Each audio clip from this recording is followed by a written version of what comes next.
सब श्रोता के हम रानी झा प्रणाम करे छी। बढ़िया लगे छे ना?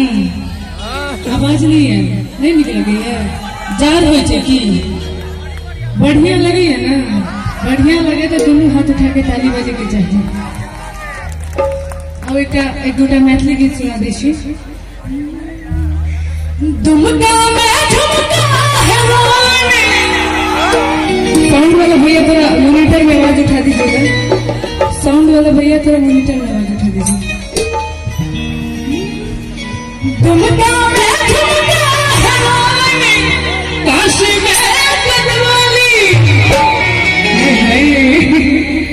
हो पुछलिया क्या चुरा लगे, ओहो के थोड़ा गलाली।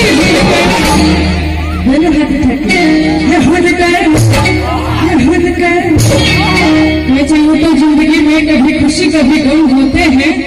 यूँ तो जिंदगी में कभी खुशी कभी गम होते हैं, और तालियां वही बजाते हैं जिनके हाथों में दुमका में झुमका है रोने, काशी में कदवाली। हो पुछलिया क्या चुरा लगे, ओहो के थोड़ा गलाली।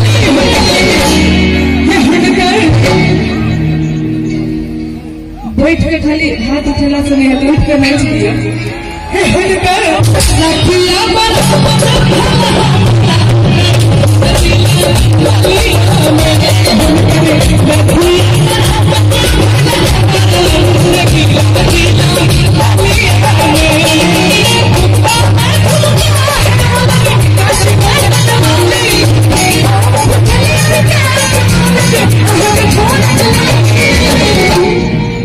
पैसा चले थे तो आज को फोटो खींचा चलता है।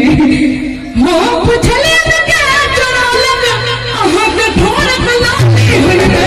नदिया पर